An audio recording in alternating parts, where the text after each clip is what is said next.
savez quoi? Eh ben les films de zombies, c'est pas réaliste. C'était une intervention du Captain Obvious. Eh, mais j'ai pas fini! Ah pardon. Il y a un passage qu'on voit rarement dans les films de zombies modernes, c'est comment on passe de ça à ça. Parce qu'à un moment, quand il commence à y avoir quelques centaines de zombies, eh ben, les autorités devraient réagir. Il devrait se passer un truc qui empêcherait la civilisation de disparaître. Je veux dire, pour qu'on en arrive à ce qu'il y ait des milliers de zombies dans les rues, il faudrait vraiment que tout le monde se soit enfermé chez soi, sans réagir et sans rien faire. C'est pas possible, c'est trop con, ça se peut pas. Et pourtant, eh oui, et pourtant, c'est ce qui s'est passé avec la crise économique de 2008, à peu près, comme on va le voir dans cette vidéo. It's all about the money. It's all about the dum dum da da dum dum. I don't think it's funny to see us fade away. On a vu dans l'épisode précédent que la crise actuelle est commencée avec les subprimes dans le secteur financier. À partir de là, la question c'est comment une crise qui est purement financière à la base peut se transformer en apocalypse zombie, c'est-à-dire en crise économique mondiale qui dure maintenant depuis des années. Comme je l'ai dit, ça a commencé avec le secteur financier, c'est-à-dire les banques, les sociétés d'assurance, les fonds d'investissement, bref, tous ceux chez qui on dépose de l'argent et qu'ils prêtent à d'autres personnes ensuite. Quand les crédits subprimes se sont cassés la gueule, toutes ces institutions ont perdu beaucoup d'argent et risquaient de faire faillite. Alors ils sont allés voir les gouvernements et leur ont dit on va faire faillite si vous nous aidez pas, pitié, aidez-nous !» Ah ouais? Eh ben si vous nous aidez pas et qu'on fait faillite, tout l'argent que les gens ont déposé chez nous, il va disparaître et tout le monde sera ruiné. Et puis d'abord, on boude et on arrête de prêter de l'argent aux entreprises et aux consommateurs. Et les gouvernements ont craché de la thune. Beaucoup de thunes. Ah, non, vous avez pas compris. Beaucoup de thunes. Dans l'épisode précédent, on a parlé du TARP, qui a coûté 431 milliards de dollars au gouvernement des USA. C'est énorme, mais l'économie américaine pouvait le supporter. Par contre, l'Irlande a balancé 64 milliards d'euros pour sauver ses banques. Or, en une année, l'économie irlandaise produit en gros 160 milliards d'euros. Un tiers de la production nationale est donc passé dans le sauvetage des banques. Ça a laissé des traces, et on va y revenir. Bon, l'avantage, c'est que le secteur financier était sauvé et qu'il allait pouvoir recommencer à prêter de l'argent. Sauf que, en fait, non. Les banques avaient pris beaucoup de risques avant la crise, c'est même pour ça qu'il y avait eu la crise d'ailleurs. Du coup, maintenant, elles faisaient gaffe, trop gaffe. Et elles ont prêté de moins en moins d'argent, de peur de ne pas être remboursées. Ça pose un gros problème. Par exemple, si vous voulez acheter une voiture ou une maison, vous empruntez l'argent à la banque. Si les banques prêtent moins d'argent, eh bien les consommateurs achètent moins de voitures et de maisons, et la demande baisse. Les entreprises qui construisent des maisons et des voitures se cassent la gueule. Dans la plupart des pays riches, notamment en Espagne, la crise s'est accompagnée d'un effondrement du secteur de l'immobilier, parce que les gens n'arrivaient plus à emprunter pour acheter de nouvelles maisons. En même temps, les entreprises aussi ont du mal à emprunter. Or, c'est comme ça qu'elles investissent. Si vous voulez agrandir votre usine ou votre restaurant, le plus simple, c'est d'emprunter de l'argent pour le faire et de le rembourser avec les profits futurs.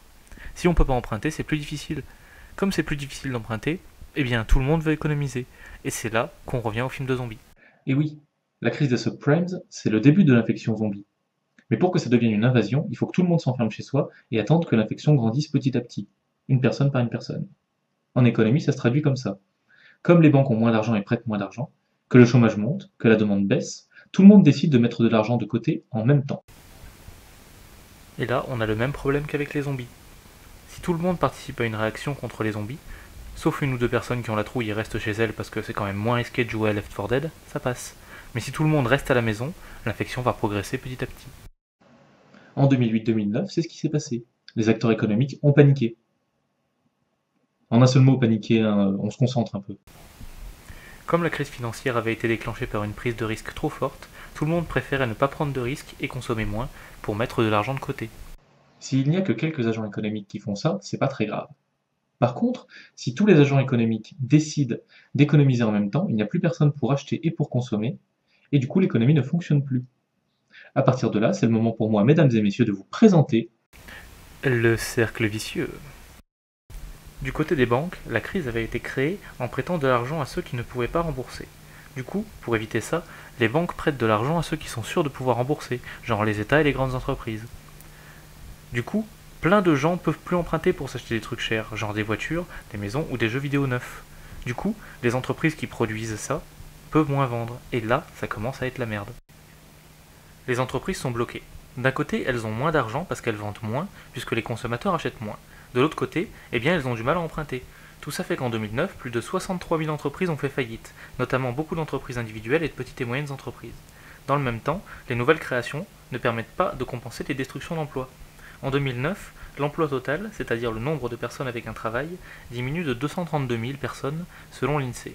Le taux de chômage passe de 7,4% en 2008 à 9,1% en 2009. Du coup, les consommateurs ont de moins en moins d'argent pour acheter. En plus, ceux qui ont de l'argent ont peur de perdre leur boulot et mettent de l'argent de côté. Comme tout le monde économise en même temps, la demande diminue et les entreprises vendent de moins en moins. Du coup, elles diminuent leur activité et elles virent du monde.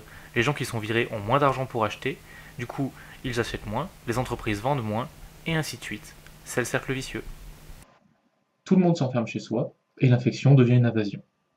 À partir de là, les économistes proposent deux types de solutions. Il y a ceux qui disent que c'est exactement ce qu'il faut faire. De toute façon, les zombies sont là. Alors autant pas prendre de risques, rester chez soi, ils vont bien finir par partir ou mourir de faim, y a qu'à attendre. En clair, la crise va bien se terminer un jour, et en attendant, il faut juste attendre. On a sauvé les banques, les choses vont se remettre en ordre toutes seules. Je n'aime pas trop cette analyse. Dans l'absolu, ils ont raison. La crise, elle va bien finir par s'arrêter. Mais ça risque d'être long, et en attendant, il y a des pots cassés.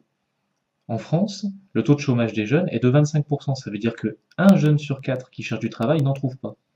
Et ce taux est de 50% en Espagne, 1 jeune sur 2. À partir de là, ok, après la pluie vient le beau temps. Mais est-ce qu'en attendant, on est obligé de regarder tous ces gens se noyer? D'autres économistes, menés par Paul Krugman et Joseph Stiglitz, disent que dans ces cas-là, pour casser le cercle vicieux, il faut qu'un acteur économique se sacrifie pour acheter plein de trucs à la place des consommateurs et des entreprises et relancer la demande tout seul. Ce quelqu'un, ça ne peut être que l'État, qui peut emprunter pratiquement à l'infini, selon eux. C'est un peu ce qui s'est passé au début de la crise.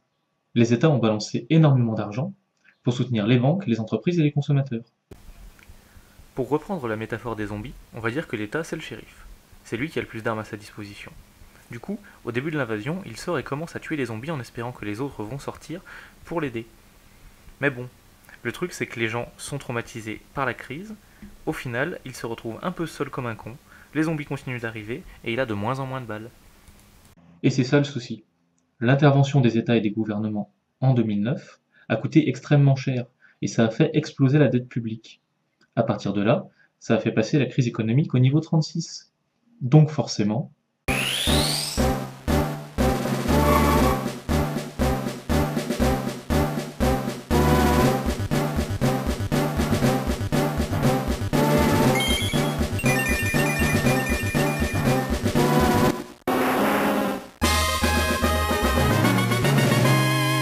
et là, on rentre dans la dernière phase de la crise qu'on verra au prochain épisode. Ce qu'il faut surtout retenir de la deuxième phase de la crise, c'est que, suite à la crise financière, les banques ont prêté de moins en moins d'argent. Du coup, tous les acteurs ont décidé d'économiser, de mettre de côté. Du coup, ça a diminué la demande et les entreprises ne pouvaient plus rien vendre. Et ça a causé la crise. Voilà, c'était le 5e épisode du Geekonomist, j'espère qu'il vous a plu. Si c'est le cas, n'hésitez pas à vous abonner à la chaîne ou à partager la vidéo. Et surtout, n'hésitez pas à vous renseigner sur la crise et à essayer de chercher d'autres points de vue que le mien. Et surtout, n'ayez pas peur de ne pas comprendre, après tout, ce n'est que de l'économie, c'est forcément plus simple que ça en a l'air. Ciao tout le monde!